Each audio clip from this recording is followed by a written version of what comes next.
everyone, and welcome to the Daryl Talk podcast. Today we have got the author.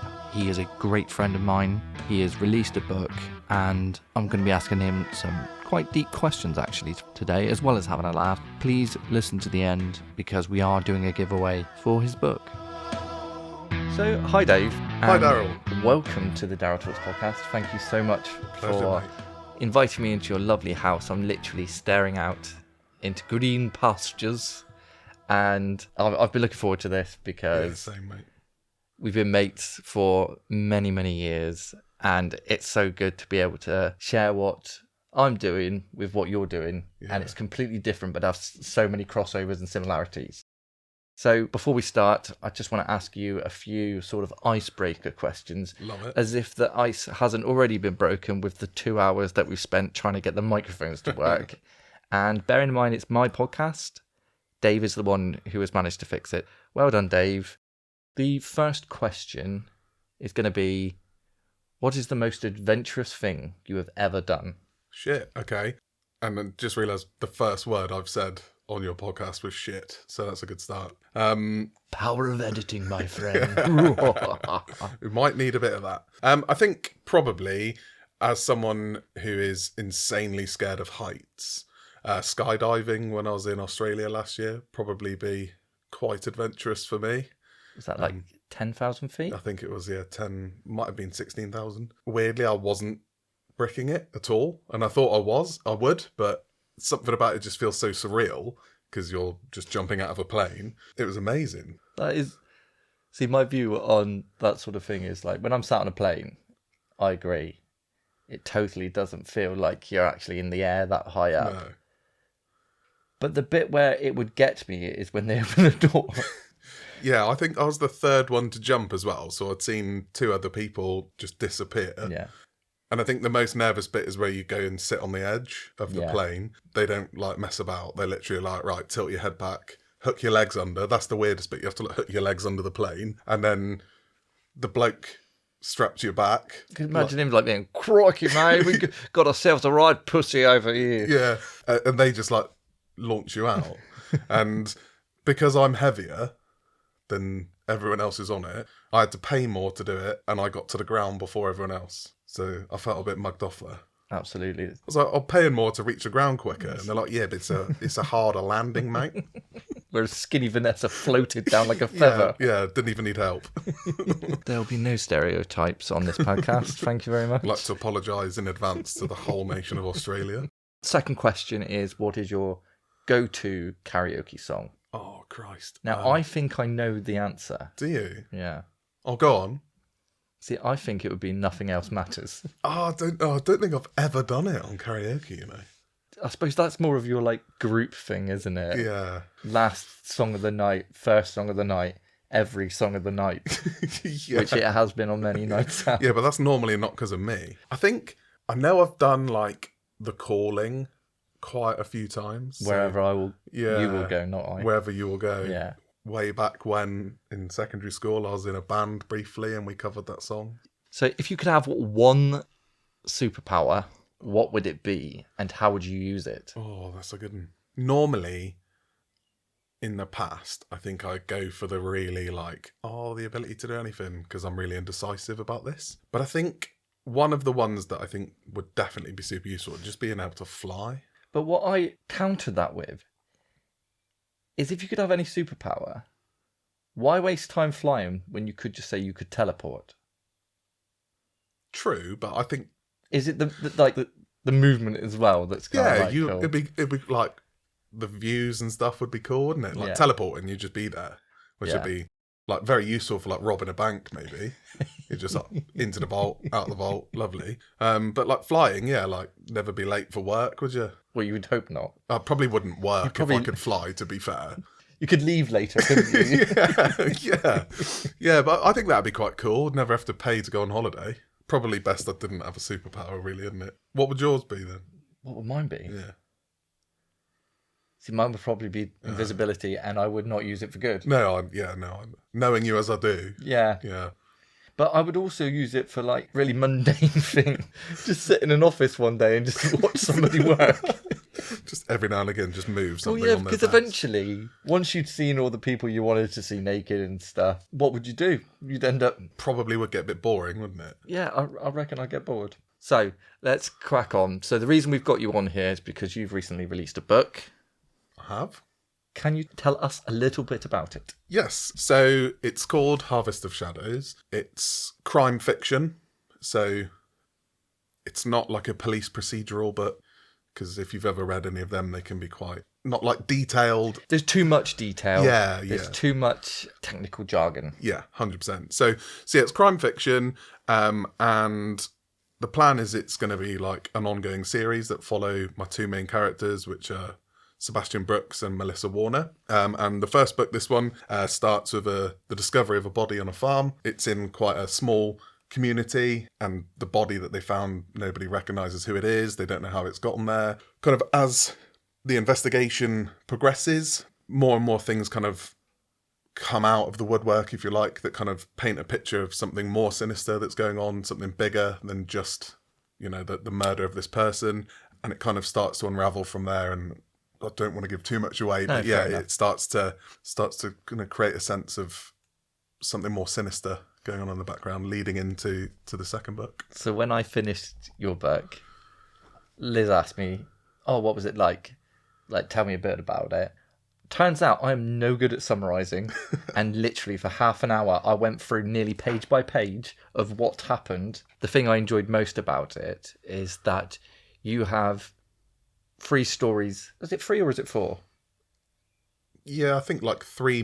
That is really difficult in some books to be able to follow completely all the time, but the way you've written it, it made that so easy. When it all comes together, I don't think I'm giving anything away by saying that. It was so smooth, and I really appreciate that, because I'm not reading a book to be confused. Yeah, definitely. Yeah. So where did you come up with the concept? I suppose for the main story was kind of something I came up with. I think it was probably a couple of years ago now. I went to Australia for a month, a belated honeymoon. Yeah, my wife and my best friend Gav, his missus, we were walking through a creek in Australia, and we were talking about books and stuff. And I kind of mentioned how I always had ambitions to write a book, but like haven't thought of a story. And we started talking about some characters. And I live on a farm at the moment, so it was kind of a little bit about not write what you know, because I know fuck all about farming, let's make that clear, but kind of using that as a bit of inspiration as to how it might start. And I had this idea of, the farmer walking across this farm and happening across this body, but like, how has it gotten there? What's the mystery behind it? And then I think that idea really stayed in my head for 3 or 4 months, and then it just started becoming more, and I started thinking about, okay, well, what could happen next? What could be the reason for it, and how can that develop into this story? And then, I just reached that point where I was like, oh, actually, I feel like I've got enough there for an actual good story book or something, so maybe give it a go. So did you have, like I did, I had a F it moment, is what we'll say, where I just thought, enough's enough thinking about it. I'm just going to do it and see how it goes. Did you have that moment? Yeah, it was definitely a kind of a, fuck it moment. I think for probably 7-8 years, I've always said I wanted to write a book. And one of my good friends, Dan Hiley, who you know, is a musician, and I was talking to him about it. And he was kind of like, well, if you never do it, you're always going to wish you'd done it. So I kind of thought, yeah, okay, fuck it, I'm going to give it a go. When I started the process last year, I was going like through some difficult stuff mentally. I was like really struggling with my mental health, and I was reading a lot. I read a lot of books. I think I read like 8-9 books in a month. It's such a good escape, isn't it? Yeah. I can't stress enough. I went to audiobooks. Yeah. It's just those moments, that's like your safe place almost. 100%. Is that right? I was just going to say that. It was like a safe place. So I read a lot. I was off work for a bit, not hiding from that, and I read a lot of books, and I read a series from a self-published author who's kind of gotten quite successful now, and I think I read his 8 books in like just over a fortnight or something, and I was really hooked. And I thought, these books are crime fiction, they're a story, they're that drama. There was nothing, although excellently written, There was nothing overly complicated in it. And I kind of thought, actually, it's not that I need to have this expansive knowledge of the police world and stuff like that. It's just writing something that will be entertaining. So, yeah, one evening I just started writing it as a kind of distraction tool. I wasn't feeling great, and I thought, I'll just give this a go and start writing it. And I think I ended up writing kind of, 3 or 4 chapters in a couple hours. I found it's similar escape to reading, and I found for that hour, like, I wasn't feeling anxious about anything. I wasn't feeling how I had been feeling, over those coming months or preceding months. So I just kept doing it. And before I knew it, I'd written like 50, 60 pages over, a week or so. And that was the point. When I got that far in, I was like, you can't write 50 pages and not finish it. So I was kind of like, right, I've got to fucking finish it now. How long did it take you from start to finish? Like, so first time you put pen to paper? So I think I started, pen to paper was August, and I released the book in January, end of January, I think it was. But I think I'd finished the first draft by December, and I had probably late November, because I sent it out to I think I had about 20 people kind of advanced read it and give feedback. That's amazing. And then I used an editor who did it in 10 days in January. She completed the kind of, spelling, grammar, all of that check. And then I just waited a couple of weeks and released it end of January. So that's like an intense time frame. Yeah. Because like I heard about authors taking 10 years to write books. Yeah. So you must have just put like all your bollocks in, basically. Yeah. Yeah. How was that? How was it finding a balance? I was, I suppose, fortunate in a way that I wasn't working for a bit of that time. So I made quite a big head start in the writing it. But I did start, my current job, a new job during the process. But I think I was really fortunate with this book that I had the story so drilled into my head. Whenever I sat back down to write, remember where I was going or what I was doing, it was just there. It was just a case of getting it out of my head and onto paper or laptop, electric paper. Yeah, there were moments where it felt like a slog, but I would say generally 90% of it, I was just keen to finish it. Yeah, and obviously you wrote the acknowledgements. Yeah. So you wrote how supportive your wife was. I know what that feeling's like, but how would you explain that feeling of support? I mean, it's lucky she's not here, really, isn't it? If you were to ask her, she would claim a lot of credit for how the book developed, and certainly as a sounding board, she was vital, because I'd be sat kind of writing, and oh my god, I've just thought of a really good twist, and I'll kind of talk it through with her, or I think I'm going to do this with this character, and we'd talk it through, and she might help me see, oh, maybe that's not such a good idea, or help formulate it into the idea that it ended up being. So, I think I put in the acknowledgements her patience for the numerous times I'd be like, oh my God, I've had this idea, or let me talk to you about this. That was really helpful, because you know what people say, like when an idea's in your head, you say it out loud, and sometimes it's like completely different. It was a bit like that. And then other times it was kind of like just having someone bounce back and say, yeah, definitely, that's really good. Or Liz was just like, yeah, I think you should do another podcast, because then at least I haven't got to listen to your shit. So it's ever so slightly different in mine. Yeah. I do joke, she is very supportive. She let me out tonight. But I suppose the only thing I struggled with when she read the first kind of draft and gave really positive feedback, kind of my immediate reaction is like, well, you've got to say that, haven't you? Because we're married. You're not going to sit there and be like, well, that's a pile of shite.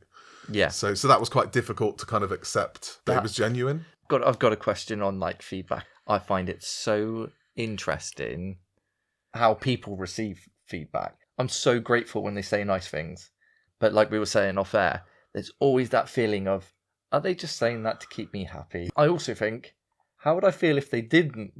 Yeah. And they actually said, you know what, actually, I thought that was the biggest pile of shite.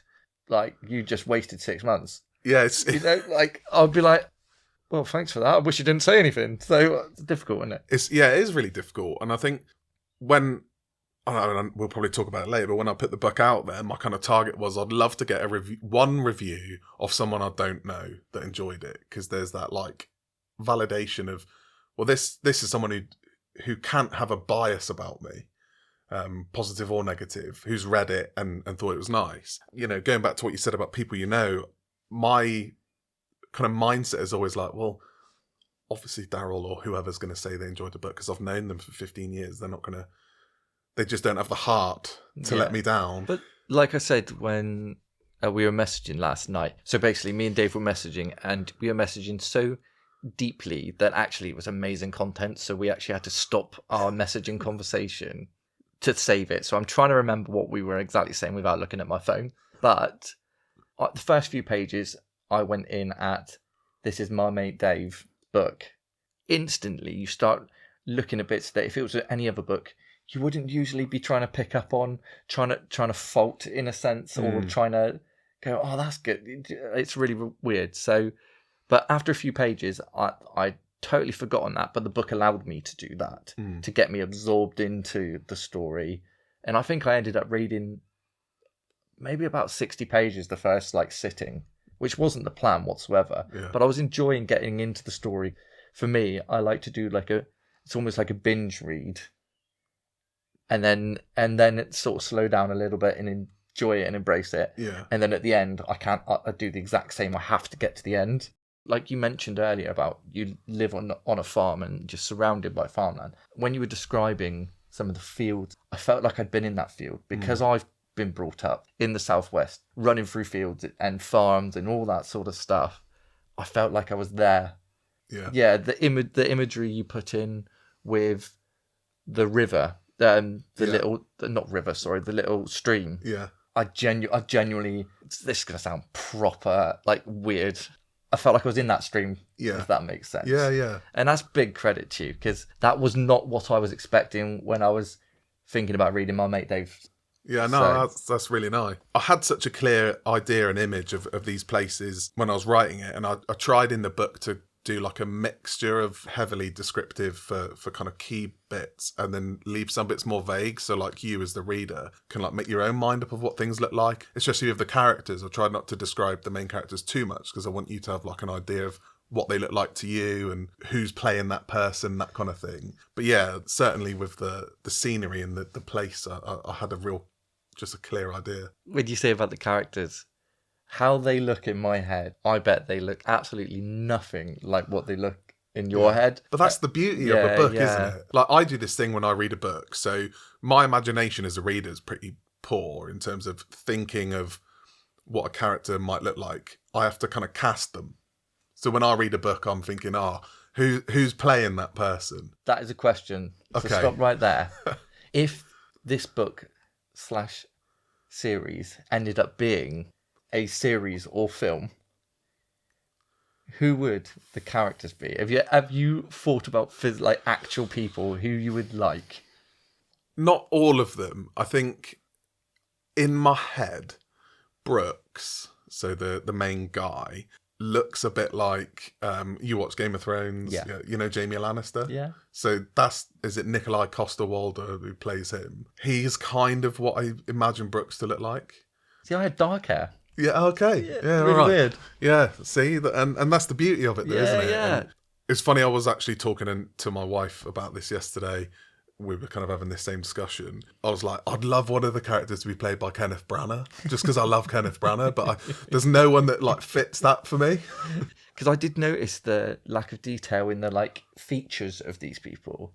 And knowing that that's on purpose, that's pretty cool. That's pretty sneaky. Because I think when you read a book, you kind of, or I certainly do, like I say, I make that kind of casting almost in my head, and for other people to be able to do that and have their idea of what these people look like, I think allows it to be more personal for them when they're reading it. Their character that they've created what they look like, and I've given them the personality, and that's kind of what I was trying to do.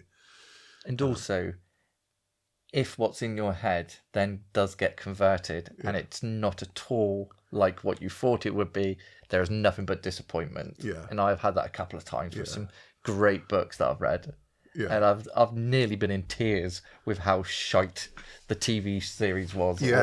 She does not look like that. Yeah. I think the only ones I'd be particularly, obviously unlikely this will ever happen, but if it did, the only ones I think I'd be really particular about is the look of Brookes and Warner, the main characters. Yeah. I think for me, the others are open to that interpretation, but I would be quite picky. If I had a choice, I'd be quite picky about what they look like. I think you'd have every right at the end of the day, wouldn't you? Yeah. In terms of who the other people would be, I can't think right now. No, fair enough. Did you hit a writer's block? Yeah. I didn't get writer's block with this one. I think the first stall I had was maybe just over halfway, that kind of feeling of, is there any point? Is this just a massive pile of shite?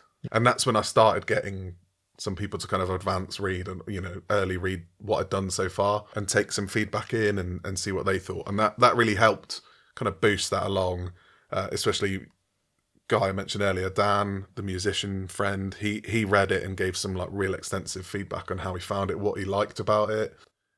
And kind of using him to be like, where do you think it's going, was really helpful in like, okay, cool. Some of those red herrings I've thrown in have maybe sent him down the wrong way, so it's not obvious at this point, and that helped me write it. I think the second bit that was difficult and was surprisingly difficult was the edit. So I said to my wife that I was really looking forward to being at the editing stage. I can't wait to finish the book. I can't wait to be editing it.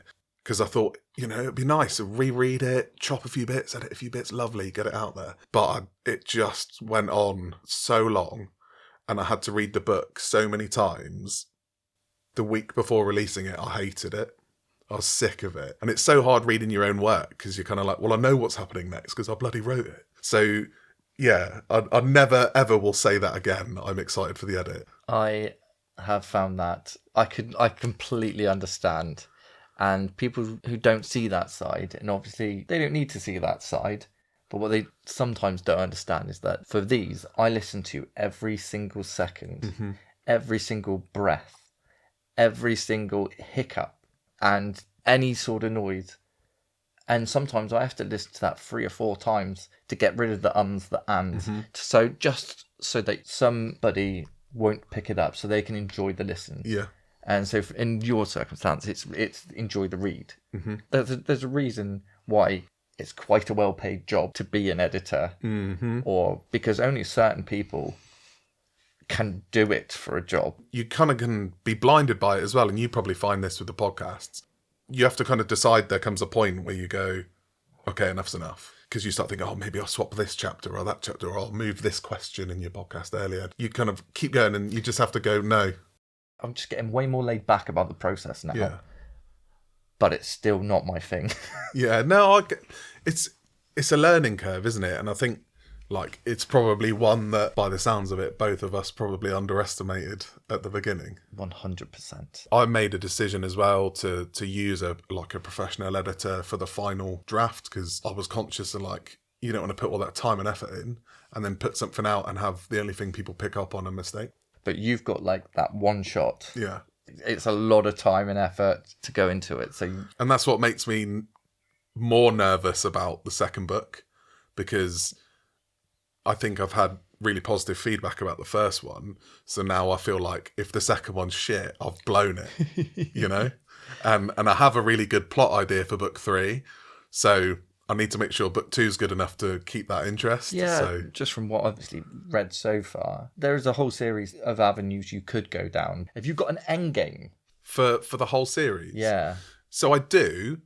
Some of the books that inspired it, like the Wallander books. So the kind of Swedish detective, Kurt Wallander. I think it was a TV series. Kenneth Branagh was in it. But like those detective novels, and sometimes you read them and each book is a standalone and it's a new case or something that they're working on. That's kind of the long-term plan with Brookes and Warner. Obviously, book 2 is linked to book 1. Weirdly, I'm still deciding whether book 3 will be linked to the first 2, or whether book 3 will start kind of a new story arc, if you like. Yeah.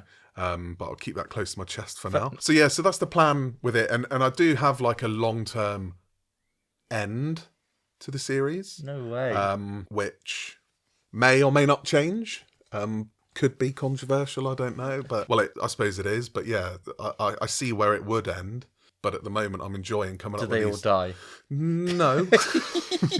There will be deaths along the way. It wouldn't be crime without it. Or do they wake up and it was all just a dream? Have you been reading book 2? But I'm enjoying coming up with the stories. I've got a plan for one of them to be about a serial killer that they're trying to hunt down and chase and things like that. Definitely ideas for the series, and a couple ideas for books kind of outside of the series as well. I really want to write a book from the bad guy's point of view. Like the series, like Dexter. Well, you took the words out of my mouth. Yeah. It's incredible. Was it The Fall as well? With 50 Shades Man? I don't think I've seen that.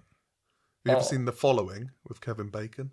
No. That was about a serial killer. I've never seen anything with Kevin Bacon in other than an EE Other advert. than an EE advert, yeah. Not probably his best body of work, to be fair. Well, he's made a career out of it. So how did you feel when it was actually released?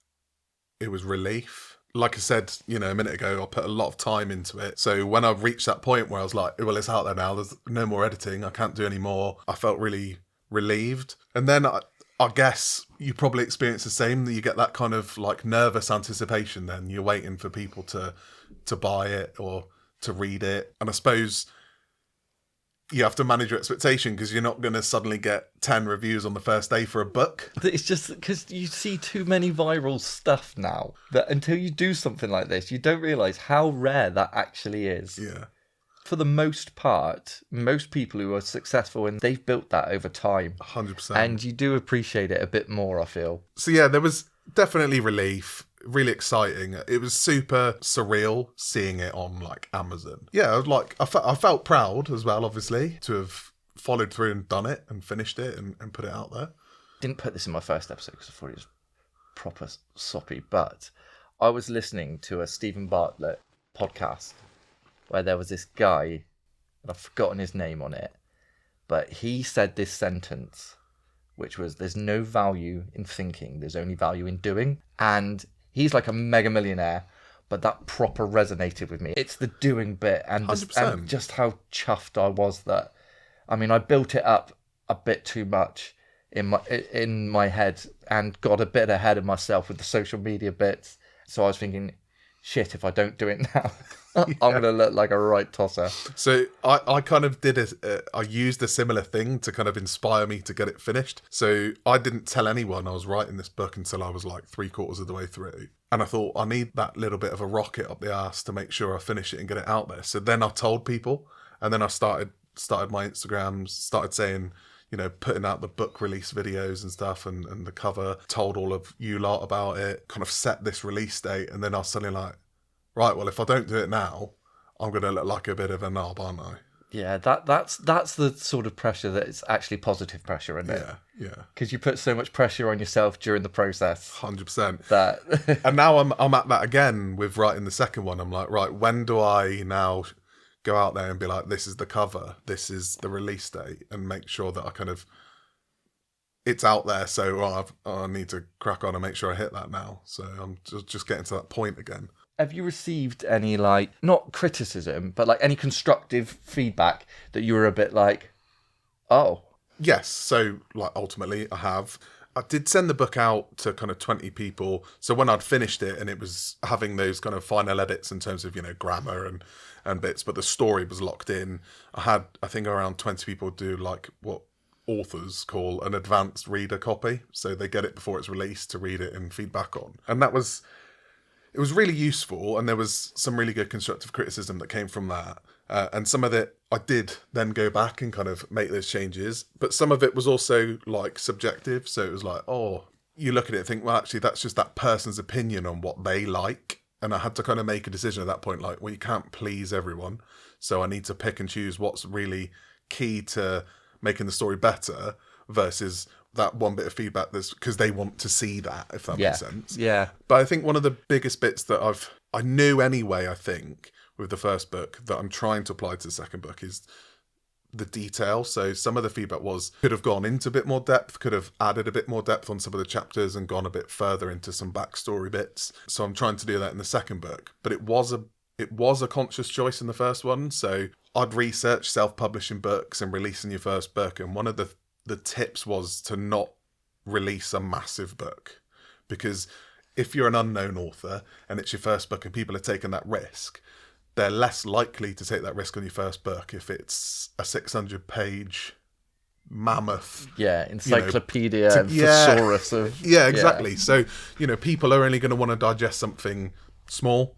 So, I think it's just under 300 pages, the first one. But people are more likely to go, I'll give it a go, than if they're like, oh, I've never heard of this guy. Because that's what you want, really, isn't it? Yeah. You just want people to give you a chance. And if they don't like it, bin you off. Yeah, exactly. Yeah. 100%. And, not everyone's going to like it. just the same as music or any other kind of thing. It's all subjective. Kind of introducing the world of Brookes and Warner and introducing the location and everything like that to build on it for a series. So one example of feedback that was really useful is someone said that there was a particular part in the book that once they read that bit, it almost gave it away for them in terms of what happened. So obviously I changed that. But then there was other feedback where people said, oh, would have liked to have seen more interaction between these characters or more of this character. For me, if they're like wanting more, that's a good thing, because that's what the series will do, is it'll give them more of those other characters without exhausting it just in the first book.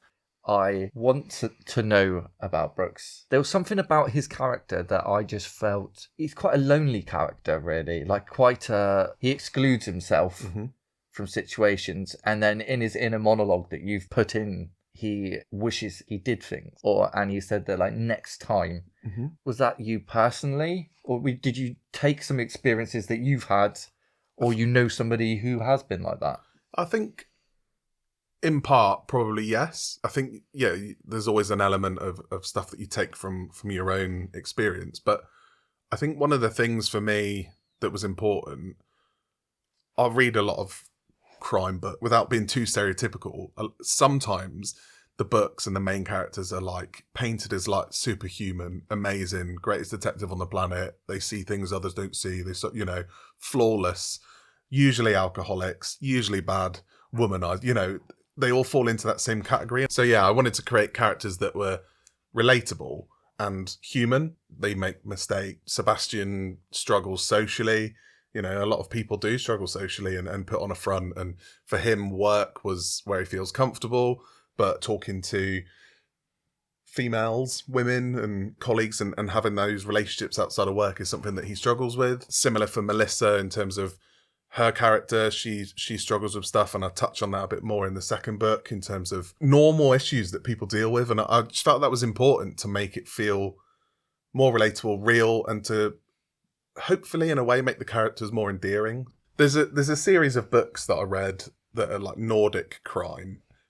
Every year he releases the next one. So there's only like one a year, and it's always like around Christmas. And it sounds really cheesy, but whenever I read the new book, it's like not hearing from an old friend, but it's like revisiting someone you feel like and you grow to know more of them over each of the books and stuff. And I kind of wanted to do that with these. If you give it all away in the first book, there's no intrigue about the characters, is there? So to have a series where you're learning more and more about these people and their backstories and how they've gotten to where they are, that's what I'm trying to do, I suppose. So have you found like marketing afterwards? Massive learning curve, but one I've really, really enjoyed, actually. Learning the right places to market, the right times to market has been really interesting. Especially I've used Instagram ads quite a bit, which I've kind of learnt the right times to market that. And I've actually started getting US sales over the last couple of months because of some tweaks I've done, which is proper surreal when I see that on the dashboard. And I was lucky enough, actually, to have a conversation with a self-published author whose books I was talking about earlier, I read them in a couple of weeks, and we had a bit of a back and forth over email, and he was giving me some tips, and he kind of said, you just have to be prepared to put some money into the marketing and to kind of keep doing that consistently to build that kind of readership and that following. And, I've said this to you loads off air, like reviews are so important. The more reviews you get, the more likely people are going to pick up the book, because I would be the same if I was looking for a new book on Amazon and saw one of like 2 reviews. I'd be like, I don't know, I'm going to go for the one that's got like 50 or 70, because it kind of gives that other people have read it and kind of okayed it, haven't they? So yeah, and just putting yourself out there really as well. One of the things that I've kind of learned is the writing's the hobby, and then once you finished it, it's like your business. Selling the book is now like my product and my business, and writing is the hobby, and I kind of try and separate it from that way.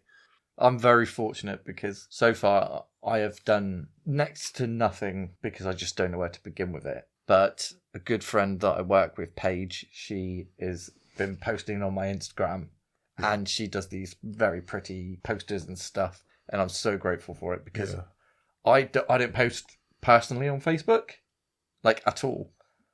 And you don't really either. No, I don't. No. So that transition, and also trying not to be in part of this influencer world, but using that as a tool I find it's really difficult. I really resisted it, Facebook especially. So I did Instagram and set up my own kind of author page. I don't mind that, but I really resisted Facebook, and I kind of gave in eventually. Jess was kind of keep saying you need to do it because there's so many people on there that aren't on Instagram and stuff. So I gave in and did do it, and I within a couple days of like my first post on there, I think I had like 10 sales from just people I knew who've then recommended it to others, and I've had messages of people I've not spoken to for like a decade. So it was definitely worth it, and it's free, isn't it? And you just have to be willing to put yourself out there. I went into libraries, bookshops, and just on the off chance, and Saltash Library did a really nice event for me back along, but it's always cold calling. Yeah, it is, but there's no cost to it, is there? And there is potential benefit, so you just kind of have to suck it up and do it. Have you got plans to go full-time into writing? Or that would be the dream. Is that the dream? Yeah, that'd be the absolute dream. So again, some of the advice I was given was you need to kind of be prepared to put 3 to 4 books a year out for a couple of years to build that kind of following, steady sales stream if you're going down that kind of self-published route.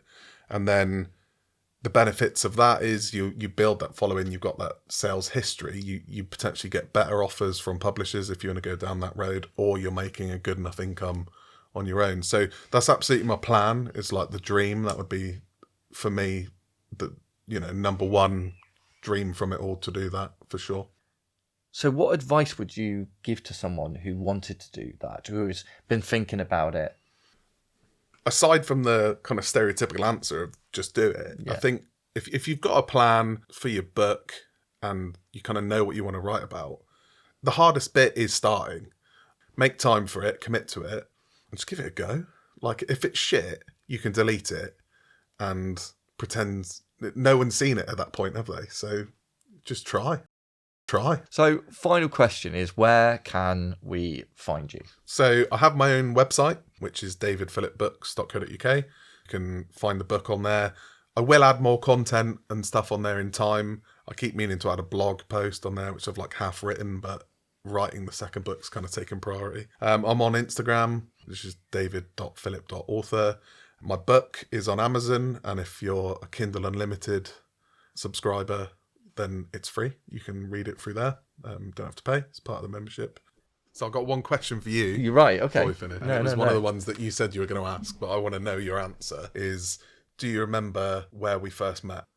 So, I think the first time we met was it in Pilmere Park? Oh, you're close. Was it Chapel Field? It was Chapel Field. Chapel Field. Oh, I'm genuinely amazed that you remember. Because it was one of two. Friday Night Crew, the FNC. The FNC. First time I met you, we were walking across Chapel Field. I think it was me, Lawrence and Rich. Yeah. And you were just stood by the bin by the alleyway drinking a lager. And they were like, oh yeah, this is Lummy. I'd heard about Lummy. You were a myth at the time. So I'd heard about you. And yeah, and that was the first time we ever met. And I genuinely wouldn't have thought you'd have remembered that. But that, we must have been, 16? Yeah. So that's nearly 20 years now. I know. It's crazy, isn't it? So for the first time on this podcast, Dave has very kindly donated a book, which we are going to do a giveaway. It's going to be posted. If you comment, share, like, and follow, we will be giving away Dave's book to one person, because in a previous outtake, I may have just left it general so that everybody, and Dave has quite rightly corrected me. And so this is a correction. One person will get the book and a bookmark and a pen. Is that right, Dave? That's right, Daryl. Perfect. So that's the end of the episode. Thank you so much for listening. You guys have been brilliant. And obviously there's a slight delay this week, but I'll be back to posting on Mondays. From now on, there's loads more to come. Keep listening, keep following, keep sharing. Please keep participating. You're amazing. Cheers.